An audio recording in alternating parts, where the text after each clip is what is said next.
Coming up, paying the president. A new report reveals the top paid university presidents in the country. And American University's president, Neil Kerwin, is at the top of the list. We've got a reaction straight ahead. And race to the finish. Virginia gears up for Election Day. Voters decide who they want to be governor. District Wire News starts right now. Good evening, I'm Tom Hayna. And I'm Kimberly Aaron. American University's president is getting $1.4 million each year in compensation. That places him as the fifth best paid university president in the country. Matt Colling has the story. The Chronicle of Education recently released the highest paid private college presidents, and American University's Cornelius Kerwin ranked fifth on the list. Kerwin's annual compensation totals almost $1,400,000. So I guess it's good that perhaps that motivates him to work harder for us as students and faculty, because that's his responsibility as a president of the school.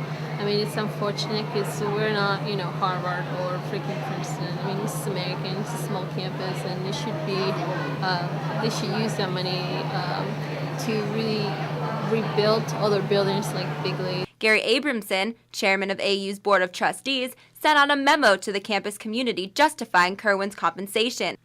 The memo said his compensation includes allocations over a 9-year period. I don't know if the email was necessary because I wasn't aware of the salary of the president until the email came out. And then I went to the article that it referred to in the Higher Education Journal, I think.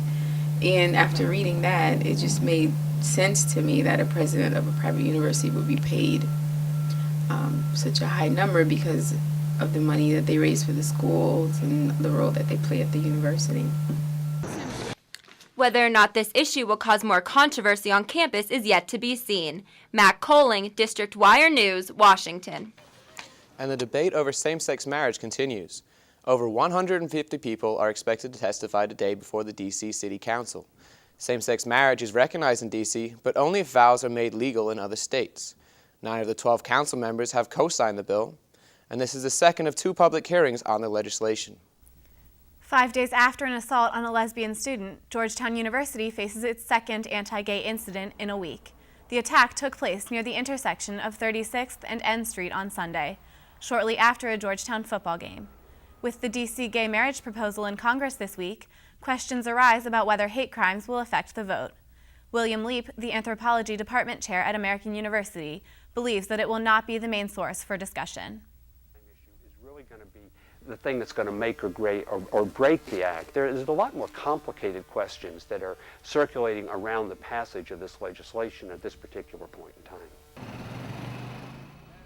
Georgetown Public Safety reported that a male suspect approached the victim, repeatedly asking, "Are you a homo?" before physically assaulting the man. Described as a white male wearing red and white face paint and a black leather jacket, the victim is now wanted by police. Some people are offended by a Halloween display in Frederick, Maryland. The city Parks and Recreation hung 3 dummies from a willow tree. From a distance, they look like dead bodies.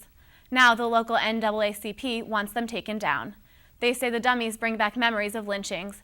Congress is looking at a bill that would change how banks handle overdraft fees. The new rule would force banks to alert customers before charging the fees. It would also limit how many overdraft fees banks could charge per person. House members supporting the bill say that banks make it easy to overdraw an account. They usually pay the overdrawn amount, but then they tack on fees. A similar bill is making its way through the Senate. You've seen the yard signs and may have received phone calls reminding you to vote. Tomorrow, Virginians will head to the polls to determine the next governor. Ashley Murphy has more. The race is on for the next governor of Virginia. Republican Robert McDonald and Democrat Creigh Deeds have been preparing for months, and it will all come down to tomorrow when Virginia voters head to the polls. Garth Marshall is not sure who he will be voting for, but he knows what type of candidate he wants. Bottom line of it is, stick to their promise. Say what you can do, what you will do to earn the people's vote. Democrats have been down in the polls since June, and Republicans are excited about the chance of winning after 8 years of losses. For District Wire News, I'm Ashley Murphy. Federal food inspectors are recalling over 500,000 pounds of ground beef in New England. Fairback Farms distributes the beef. It's being recalled for contamination concerns. The U.S. Department of Agriculture and Food Safety believes E. coli is in the meat so far. So far, 20 children fell ill from the meat in Rhode Island. 2 of those students were hospitalized. This recall comes 1 week after recalls from meat produced by South Shore Meats Company. It's unclear if the 2 recalls are related. Today is the first World Pneumonia Day. UNICEF and the World Health Organization are trying to raise awareness about the disease. They say other high-profile diseases, like AIDS, get much more funding than pneumonia. But pneumonia is the disease that kills the most children every year. The United Nations says it needs another $39 billion over the next 6 years to fight the disease. Coming up after the break, it's Dia de los Muertos, or the Day of the Dead, a look at a Mexican tradition honoring people who have died. And one American University student's YouTube video has gone viral. We'll tell you why some videos get hits and others don't.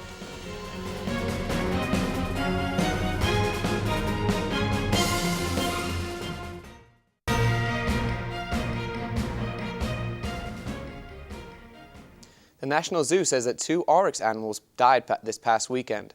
The rare animals both died during routine health checkups where they were anesthetized. The zoo now has 1 remaining exhibit on the animal, and they have 13 surviving in their research center. The oryx originate from northern Africa. They are extinct in the wild. Many YouTube videos increase in popularity, eventually becoming viral. See how one American University student's YouTube video has gained viral fame. YouTube offers everyone the chance to broadcast yourself. Jack Douglas, an American University senior, has done just that. His YouTube channel has over 60,000 subscribers. Jack's most successful video is the WTF blanket, which has over 7 million views so far. Basically, I took an infomercial about the Snuggie, the popular blanket with sleeves, and dubbed my voice over it. It's just a parody of it, so pointing out all of its flaws. Basically, it's a robe that you wear backwards. The what the f blanket will turn you into a complete shut-in that never leaves the house. So color a book, drink some tea, and hold a baby. You know, things you couldn't do with a regular blanket. And don't worry, one size fits all. The video has been featured on a number of websites, including collegehumor.com and todaysbigthing.com. According to one of his professors, Jack's YouTube fame may help him when he tries to get a job after graduation. By having one that rises to the top, he's been noticed not just by a lot of general public, but by people who might be interested in hiring him as a future filmmaker. Jack has made over 80 short films, sketches, and animated pieces that have all been uploaded to his YouTube channel, and he has no plans to stop anytime soon. It's a very nice confidence booster. Definitely gives me the confidence I need to keep doing what I'm doing, because I guess it's working. I mean, people are watching it, which is all I need to, you know, just grab my camera and go out and just shoot. Jack Douglas says he's not letting the success get to his head. Today concludes Dia de los Muertos. The Mexican custom honors those that have died. It began on October 31st and runs until today, November 1st. Institutions around D.C. are hosting events to celebrate the cultural holiday. The National Museum of the American Indian will host live music and hands-on activities from 10:30 a.m. until 4 p.m. today.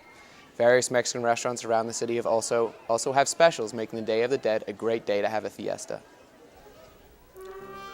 And that's all we have for today. I'm Tom Hayner. And I'm Kimberly Aron. Have a great evening.